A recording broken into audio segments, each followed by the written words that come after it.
of sit-in, and eventually they overran Parliament House. They burned this building where we are sitting, the PTV headquarters. And subsequently we see that there is a pattern of violent politics that PTI has been carrying out.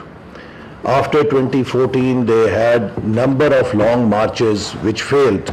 Again, they brought their workers from Peshawar under the umbrella of KP government. There was one march in 2016 which was successfully stopped at the borders of Punjab province.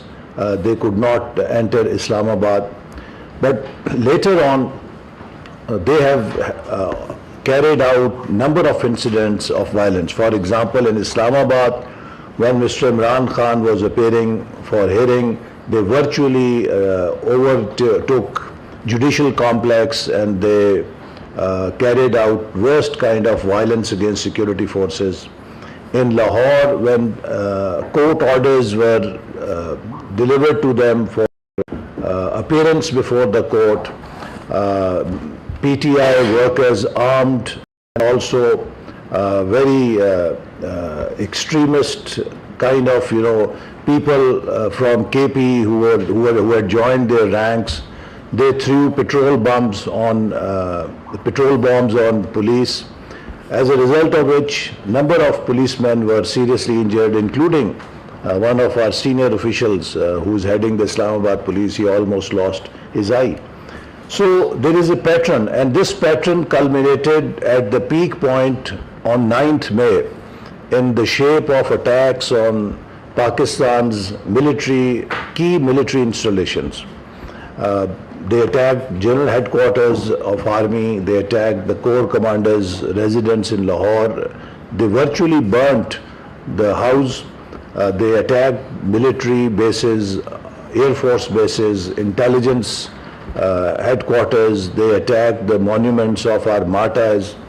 So violence was carried out against military installations at a level which was never seen before, and I think no democratic country, whether it is USA or UK or any European democracy, no democracy would allow any group in the name of freedom of expression or action such activities where groups could attack their military installations and vital state institutions.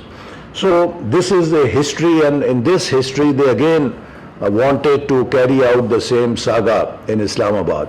As you are aware that when Pakistan hosted Shanghai Cooperation Organization Summit this year, at that time also they wanted to disrupt the SCO Summit, which was the highest event Pakistan was hosting in almost 2 decades. But fortunately that attempt was also foiled and they could not be successful in their designs. This time again with lot of preparation and using the cover of KP government, by using the funds of the government, by using the machinery of the government, by using the official or the government employees, they attacked Islamabad. Now, what I would like to share with you and what Minister of Information has said, that we must analyze what was their demand. Their demand was that Mr. Imran Khan should be released by the government. Now, I want to make it very clear, Mr. Imran Khan is not a political prisoner. He is facing serious charges of corruption. He is facing charges under which no politician in USA or Europe would be allowed to go scot-free because he or she happened to be holder of a big office, or any celebrity because he or she is a celebrity would be considered above law. So he has to provide answers and he has to provide evidence that he has not done anything wrong. Instead of doing that, they are evasive of the trial. Their lawyers are busy trying to delay the trial, just as they did in the foreign funding case, when his party was found guilty of getting funding from abroad against the laws of the land. And when this proceeding started in Election Commission, they delayed these proceedings for 6-7 years. The second case he faces is even serious. 190 million pounds were returned by National Crime Agency of UK to Pakistan when they confiscated this amount from a Pakistani national who could not justify that money in London and had been found guilty of money laundering crime. According to the international conventions and law, UK government handed this money back to government of Pakistan. Instead of depositing this 190 million pounds in the state exchequer, Mr. Imran Khan, in collusion with one of his financiers, who was his political financiers, Mr. Malik Riaz, he gave UK authorities the direction that this money be deposited in an account opened by Supreme Court for Mr. Malik Riaz to deposit his fine money for the fine that Supreme Court had imposed him. So actually what Mr. Imran Khan did, he converted that money that had been confiscated in London into white money for this financier of his, and he stole 190 million pounds from Pakistan's treasury. Besides that, he is facing charges for inciting 9th May violence. That is again a major crime. Look what happened in UK when recently there were racial riots, or before that there was arson on the streets of London. How did the UK judicial system act? In 24 hours they punished all the culprits so that those crimes do not happen again.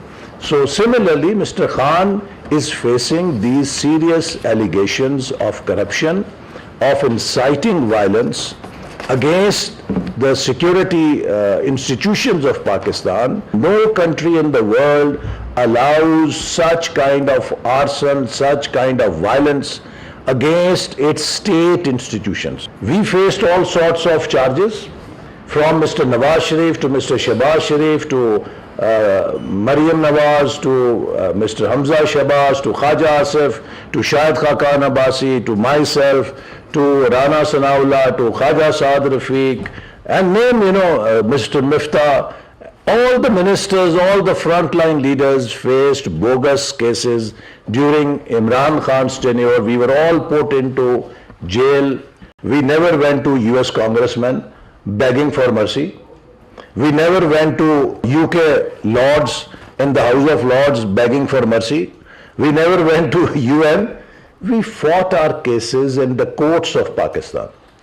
And we would like an early conclusion of those cases, because if the cases were concluded, we knew that the reality or the truth will come out.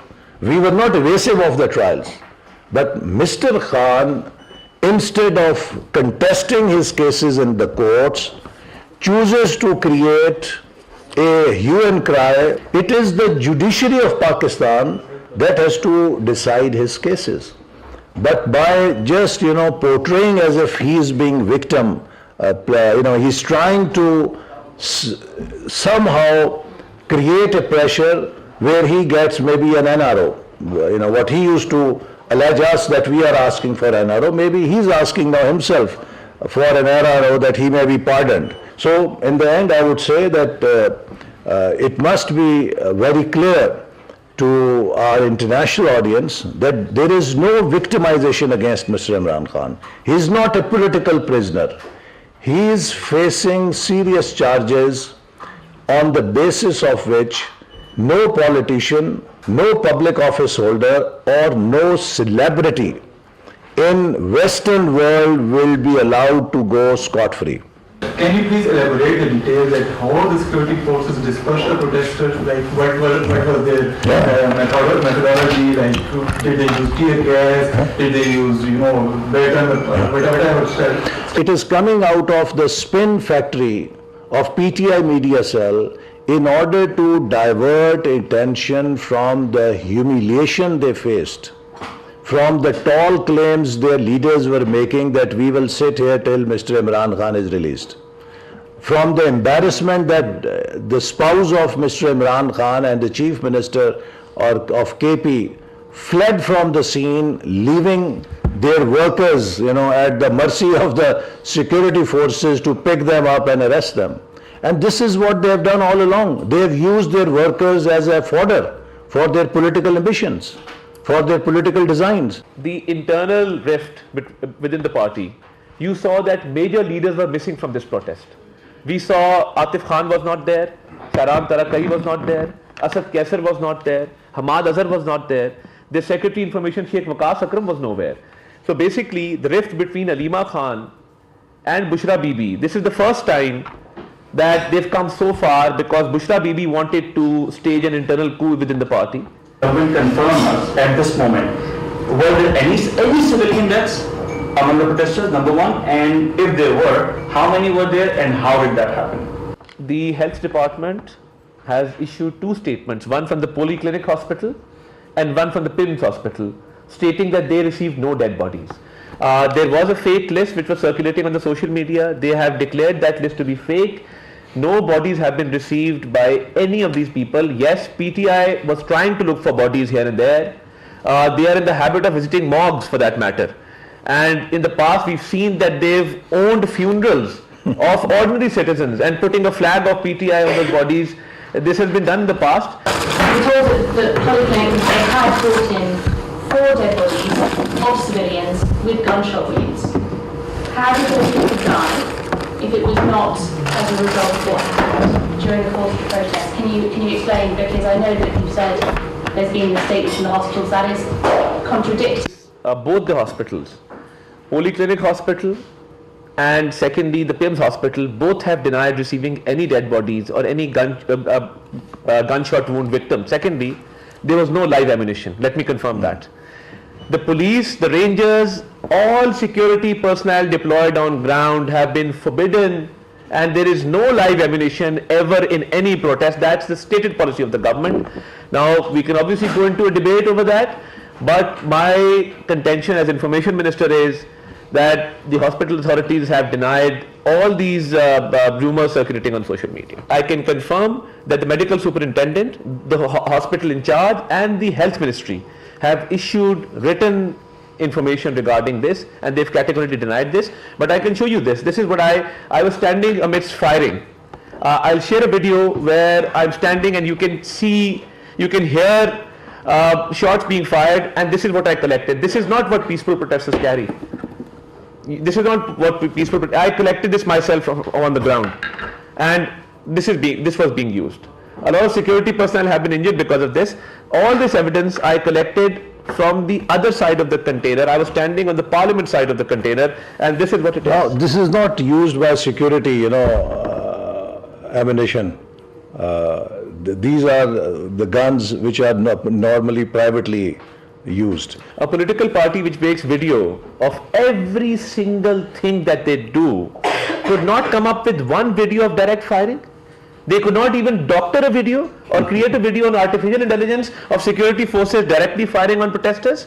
So you see, we have CCTV footages behind you on the screen. I'm playing it over there. We have clear footages. No direct firing was done by security forces. Thank you very much. Thank you. वफाकी वज़रा तारा और अहसन इकबाल की गैर